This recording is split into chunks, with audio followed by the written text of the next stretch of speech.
মিডিয়ার বন্ধুগণ, আপনারা সবাই কেমন আছেন? আলহামদুলিল্লাহ রাব্বিল আলামিন ওয়াসসালাতু ওয়াসসালামু আলা রাসূলিহিল কারীম ওয়া আলা আলিহি ওয়া সাহবিহি ওয়া আহলি বাইতি আজমাইন। সম্মানিত বন্ধুগণ, আজ সম্মিলিত ইমাম এবং খতিব পরিষদ কর্তৃক আয়োজিত জাতীয় এই সম্মেলনের অতি সম্মানিত আয়োজকবৃন্দ, আমন্ত্রিত অতিথিবৃন্দ এবং যাদের নিয়ে আজকের এই মহান আয়োজন, সেই আয়োজনের সম্মানিত ডেলিগেটবৃন্দ, আজকের এই আয়োজনের 7 দফা দাবি আপনারা সামনে নিয়ে এসেছেন। এই দাবিগুলা নিতান্তই সংগত এবং একেবারেই অল্প। আমি ব্যক্তিগতভাবে আপনাদের এই দাবিতে থেমে যাওয়ার মানুষ নই। আমি মনে করি এই দাবি তো বাস্তবায়ন হতেই হবে। তার সাথে খতিব এবং ইমামদেরকে তাদের আসল মর্যাদা তাদের হাতে তুলে দিতে হবে। সেই মর্যাদাটা কি? এটাকে বাংলাদেশ থেকে এই যুগে বানাবো? অবশ্যই না। মসজিদে নববীর খতিব, মেহরাবের যিনি ইমাম, তিনি মসজিদকে যে মর্যাদায় প্রতিষ্ঠিত রেখে গিয়েছেন, আজ মসজিদকে সেই মর্যাদায় নিয়ে যেতে হবে।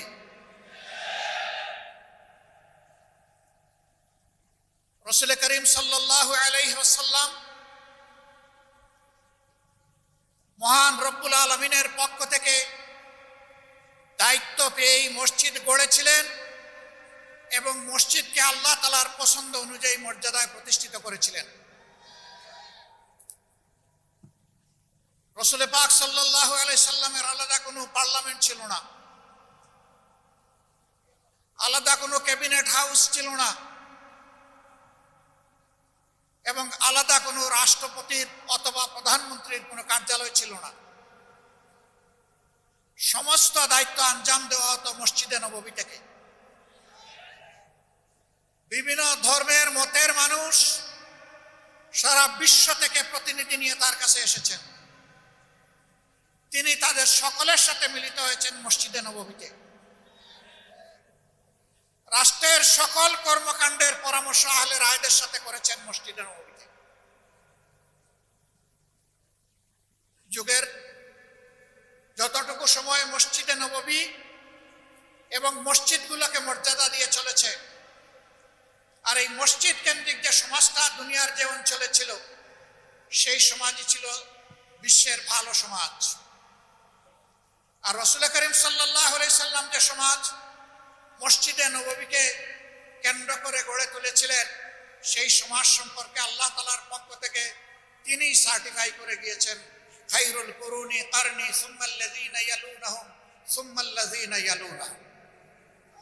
হে বিশ্ববাসী, তোমরা জেনে রাখো, আজ আমি যে সমাজ ব্যবস্থা গড়ে তুলেছি, আল্লাহর কিতাব এর ভিত্তিতে এই সমাজটাই হচ্ছে বিশ্বের সর্বশ্রেষ্ঠ সমাজ। এর আগে এই ধরনের কোন সমাজ জন্ম নেয়নি, এর পরে ওই ধরনের কোন সমাজ জন্ম নেবে না। সুতরাং ওই সমাজকে অনুসরণ করে যেই সমাজ ব্যবস্থা গড়ে উঠবে, সেই সমাজ ব্যবস্থাই দুনিয়ায় শ্রেষ্ঠত্বের আসনে বসবে। নবীজির এই সমাজকে বাদ দিয়ে মন গড়া কোনো মতবাদ তন্ত্র মন্ত্র দিয়ে যে সমাজ গড়া হবে, সেই সমাজ আল্লাহর কসম দুনিয়াকে শান্তি এবং সম্মান দুটার কোনোটাই দিতে পারবে না। এটি প্রমাণিত সত্য। দুনিয়ার যে কোনো মহাদেশে হোক, দেশে হোক, অঞ্চলে হোক, এটি প্রমাণিত সত্য। বাংলাদেশ 90% মুসলমানের দেশ। এদেশের 90% মুসলমান আল্লাহর উপর ঈমান রাখে, আল্লাহর কোরআনকে মানে, নবী করিম সাল্লাল্লাহু আলাইহি সাল্লামকে শেষ পয়গম্বর স্বীকার করে। এই দেশে আইন চলবে কোরআনের মতবাদে ইনশাআল্লাহ। এই জায়গায় যতদিন পর্যন্ত আমাদের দেশ না আসবে, এদেশে আমরা কোনো সত্যিকারের মানবিক সমাজ কায়েম করতে পারব না। বলবেন তাহলে এই দেশে অন্য ধর্মের মানুষ যারা আছে তাদের কি হবে? কোরআন শুধু মানুষের সম্মানের গ্যারান্টি দেয় নাই, অধিকারের ওয়ারেন্টি দেয় নাই, কোরআন সমস্ত মখলুকাতের অধিকারের ওয়ারেন্টি দিয়েছে। মানুষ তো অবশ্যই, মদিনায় যেমন সকল ধর্মের মানুষ পূর্ণ ধর্মীয় স্বাধীনতা, নাগরিক নিরাপত্তা এবং অধিকার ভোগ করেছেন, আল্লাহর দেওয়া আইনের এবং বিধানের ভিত্তিতে আমাদের প্রিয় দেশেও যদি সেই সমাজ ব্যবস্থা কায়েম হয়, ইনশাআল্লাহ তাআলা লাজিম সেই অধিকার প্রতিষ্ঠিত হবে। কাজেই এখানে একটা দাবি দেখলাম, 7 দাবির মধ্যে একটা দাবি যে মসজিদ কমিটিতে ইমাম এবং খতিব সাহেবদেরকে সম্মানের সাথে অ্যাকোমোডেট করতে হবে। আমি আপনাদের এই দাবির সাথে একমত না। মসজিদ কমিটি হবে ইমাম এবং খতিব সাহেবের পরামর্শের ভিত্তিতে। এই কমিটির প্রাণ পুরুষ হবেন খতিব কিংবা ইমাম।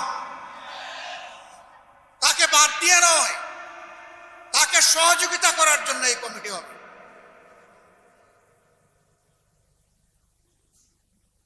আপনাদের মর্যাদা কি ভাই?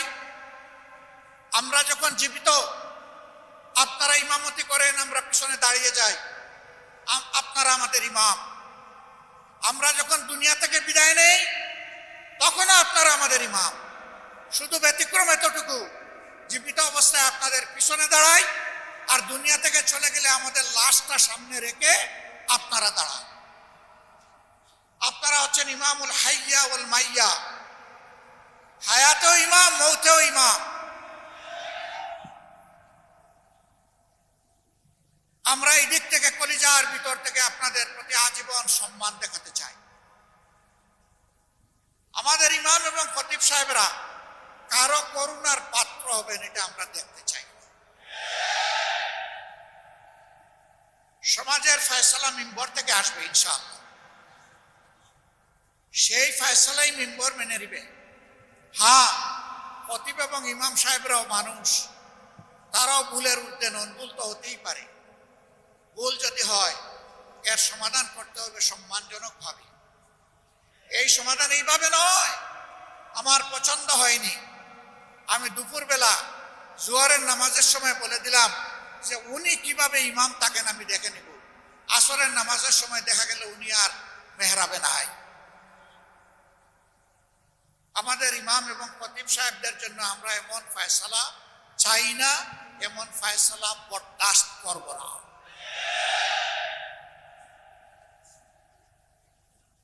তাদেরকে তাদের পূর্ণ মর্যাদায় অধিষ্ঠিত করতে হবে।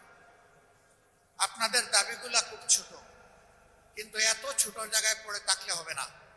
আপনাদেরকে এই সমাজের দায়িত্ব নিতে হবে। নামাজের ইমাম যেদিন সমাজের ইমাম হবেন, সেই দিনই ইনশাআল্লাহ আমরা সত্যিকারের মুক্তি পাবো ইনশাআল্লাহ। আজ যেমন আপনাদের অনুসরণ করে আমরা গর্বিত, প্রীত, তৃপ্ত, সেই দিনও আপনাদের অনুসরণ করে আমরা গর্বিত, প্রীত এবং তৃপ্ত হব ইনশাআল্লাহ। এগিয়ে আসুন, জোর কদমে এগিয়ে আসুন। আমরা আজকেও আপনাদের পিছনে, কালকেও আপনাদের পিছনে থাকবো ইনশাআল্লাহ। এবং আল্লাহ তাআলার কাছে দোয়া করি আমাদের হাসরও যেন আপনাদের সাথেই হয়, পিছনে। নামাজকে আল্লাহ কবুল করে সমাজেও আমরা নামাজের আদলে, আল্লাহর আইনের আলোকে যাতে চলতে পারি, আল্লাহ আমাদেরকে এই তৌফিক দান। আমার এই বক্তব্য কারো বিরুদ্ধে নয়, এ বক্তব্য আমার ইমানের পক্ষে।